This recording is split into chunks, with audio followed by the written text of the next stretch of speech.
8 mars ezalaka mwa oyo ba mama nyonso tuna mokili mobimba ba fetaka fête na bango avec impact pe idéologique kasi awa toza na territoire ya Mwanda toujours na République démocratique du Congo. RDC oyo esika wapi Félix Antoine Tshisekedi Tshilombo Béton soutenu na Mese Abdo Etina Bekile Ipan oyo azali autorité morale ya posema kasi awa toza na territoire ya Mwanda esika wapi président fédéral Daro Mabiala oyo atondisi ba mama awa na territoire ya Mwanda pona kokabolela bango maputa avec impact pe idéologique kasi likambo kokamwa bandimelanga ba mama nyonso bozomona boye plus de 1000 et quelques mama awa na différents coins ya territoire ya Mwanda bango yeyo baya kozwa nini baya kozwa ba pièce ya maputa complet et puis ba maputa tchana na tekasi ba super soso ba wax ba maputa moko qualité et puis ba mama oyo bozomona boye nzoka bazali ba membre ya posem basadera na vision pe idéologie ya kosoutenir mwana bango Daro Mabiala kasi tango tozwaki tango kutana na ba mama nzoka esengweza na motema tango mwana bango Daro Mabiala zwaki parole pona ko remercier ba mama et puis pona ko yebisa bango ke mois ya mars ezalaka mois ya ba mama atako le 8 mars eleki alingi kopesa maputa takasi lokola mwa mobimezaka dédié na ba mama maputa ye ba mama ba manifestaki kutu bayembaki yoka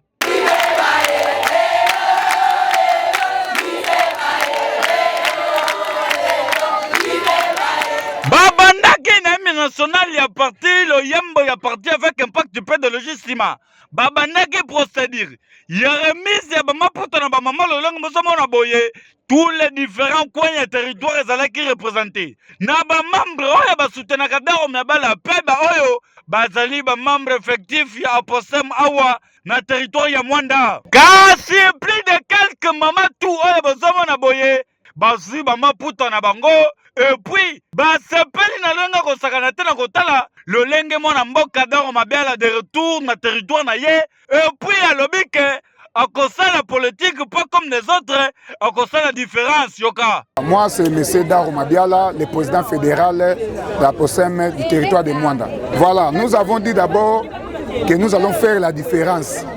Différence wana tozu grâce ya kozwa parti politique ya munene on a yaki na ona Mwanda. Notre parti c'est APOSEM. Eza ya M. Abidon Etina qui est notre autorité morale. Lelo oyo toyebisaki notre autorité morale que ma maman na biso ya Mwanda ya APOSEM il faut balata parce que eza mwana bango ya ba maman ezaka le 8 mars. J'espère positivement notre autorité morale a répondu à Kibiso. Ngai en tant que le président fédéral ya territoire ya Mwanda na mata Kishasa na kena uza biloko nyonso yango bomoni lelo oyo tosangisi ba mama nyonso bomoni bango na sima na ngai bozomona ba mama ndenge baza na sima na ngai baza ebele donc moi auto déterminer nombre na lobaki lelo oyo bakolata bilamba ekotikala lelo na lobaki yango ekotikala pe yango ezotikala donc ba mama mususu ba oyo basadere nanu te na APOSEM baya toza na posa na bango parce que APOSEM il faut ebimisa ba députés nationaux. Il faut, je dis bien, il faut ebimisa ba députés provinciaux, il faut donc qu'il y ait des ministres, il faut ebimisa ba mandataires. Donc, nous allons maintenant avancer avec APOSEM, toujours présent, autorité morale, Abidon Etina. Donc, et c'est mon azanango, mutumoka bundite, mutumoka zoele ilambate, bozomona ndenge bato bazozo biloko na esengo nyonso. Donc, j'ai vite compris que ba mama ya Mwanda bapesi mwana na bango confiance Daro Mabiala. Donc, tozo kende na bango ce qu'on a ba députation. Donc, nous allons faire la différence. Je dis bien, je ne mange pas les mots. Nous allons faire la différence. Ndenge ba mama ba yebo ebele, tant bazo zonga, makelelo bazo sa na ba veni na bango, na ba quartier na bango. Tant que ça la activité monene to kosala on a kosala lisusu na sous le haut patronage de notre autorité morale Abidon Etina na ebike 2023 tant que comme en décembre makama bien ko ça Ligue des femmes de la fédération ya APOSEM ya Mwanda ba remercier notre autorité morale et ba lobby bazo soutenir yé na o déjà abandon ça parce que ce n'est pas facile.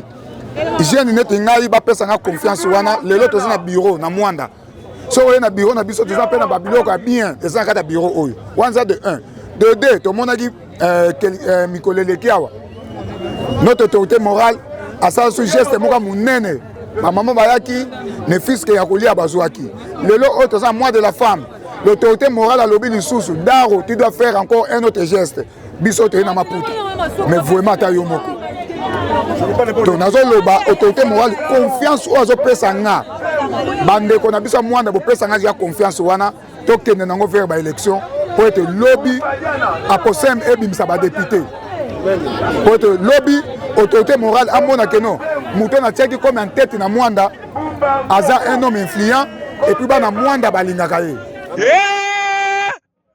turo eza ya kobeba na koyebisa bino ke tango yazo sala baventure na politique yeba ke pilipili na muke eswaka terrain bapreparaka ngobo lokola Daro Mabiala bambala beleza na terrain asa komisi kombo na babase na ye bango yeyo baye kozwa maputa na bango avec impact pédologie pe tozo comprendre que mais c'est Abdon Netina Bekile papa vanda na yopo awa na territoire ya mwende na Congo central président fédéral Daro Mabiala azo kumbela vola ya posame pe tozo comprendre que bozo soutenir chef de l'état Félix Antoine Tshisekedi Tshilombo oya lobi que peuple d'abord na vision na ye pe tozo comprendre que Daro Mabiala za aimé na territoire na ye et puis ba maman va soutenir ye à 100%. En ce jour de 8 mars 2023, journée internationale dédiée à la femme pour son émancipation et sa lutte de la parité,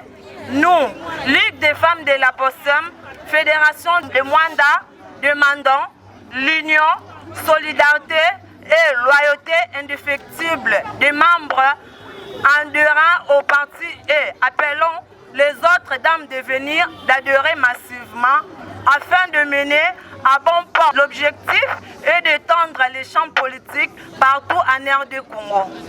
Notre parti APOSEM, cher à M. Abdon Etina Bekile Ipan, autorité morale, que nous remercions et saluons sincèrement pour la confiance placée à notre digne fils du territoire, M. Célestin Mabiala Pambou, Daro pour les intimes, notifié comme président fédéral du dit parti dans notre territoire de Mwanda. Sur ce, nous lui réitérons notre obéissance, loyauté et soutien total pour toutes les actions qu'il mènera partout dans le territoire national. Que vive la Ligue des femmes APOSEM Mwanda, que vive la POSEM Congo central, que vive la POSEM nationale, que vive notre président fédéral, M. Daro Mabiala, que vive M.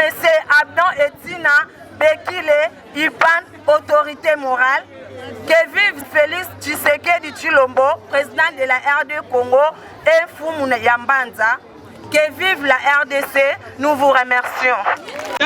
Nami Kolo Alela, papa Abdon Bekile, autant discipline de quelques mamans, et ça dit c'est quitté. Kasi Daro Mabiala, ba maman meke ba yoko za maputa, et puis likamoko kamwa, tous les mamans bazwaki maputa kutu, maputa misusu etikali. Kasi ba maman après avoir koza maputa avec impact pédologie, bazanga keloko olobate, pona ko remercier président Abdon Bekile Ipan, pona ko yebisa yake awa, ba maman ya territoire ya Mwanda bazali ko soutenir POSEM, et puis bazali ko soutenir Daro Mabiala bazo benga, pile muke swaka oyo, azo bouger territoire oyo avec impact pédologie yoka. En tout cas, tout ça va monter. Il y a vraiment pour la Makamboya, mais c'est Abdon Etina. Il y a vraiment même biso. Il y a vraiment un message pour ça biso. Il y a dans la soirée que tout na la Mwanda pour la maman tika la terre. Il y a un monito et awa to ko ma puta. Ndeto ça boto si ba pièce mo mama puta. La pièce a lié maman et mo ka tiko. C'est mingi pour mais c'est Abdon Etina. Ayebi ko même kopona. Ayebi ke ba maman biso Mwanda bazaba maman ya chere kitoko. Abonné biso pe maputa mo ya kilo. Ça ne se ni yango mo sangani ba maman de. Mais c'est Etina na Monsieur Daro tokotika bango te. Ne bazala to porter bango à guerre. Tozana bango tina suka. Makambo kita kutesate. Bazali ko. Makambo pose maosa na Mwanda na mona moto. Apose masimi vraiment Mwanda. Apose mazole sa Mwanda. Apose comme na niveau ko lati sa ba mama.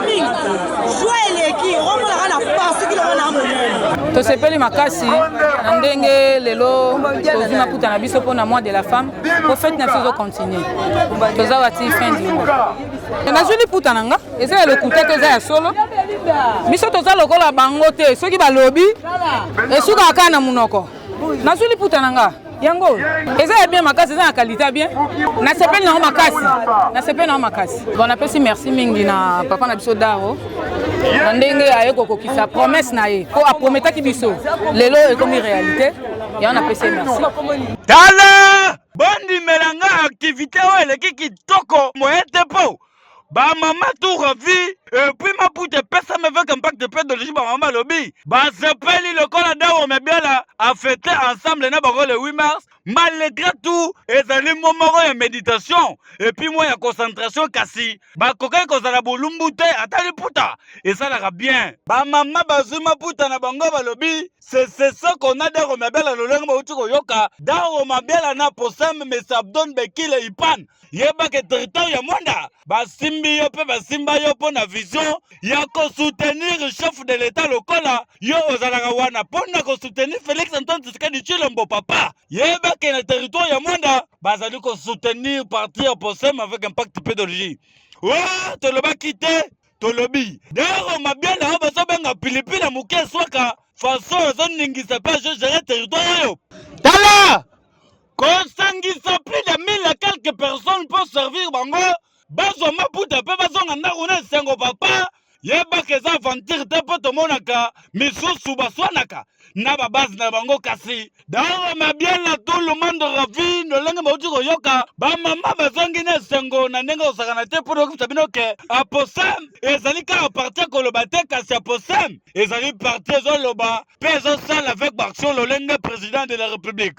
Félix Antoine Tshisekedi Tshilombo azoloba ke peuple d'abord base na première position et puis M. Abdon Bekile Ipan autorité morale ya pesem papa yebake territoire ya Mwanda aposem viva Aposem toujours présent Aposem toujours présent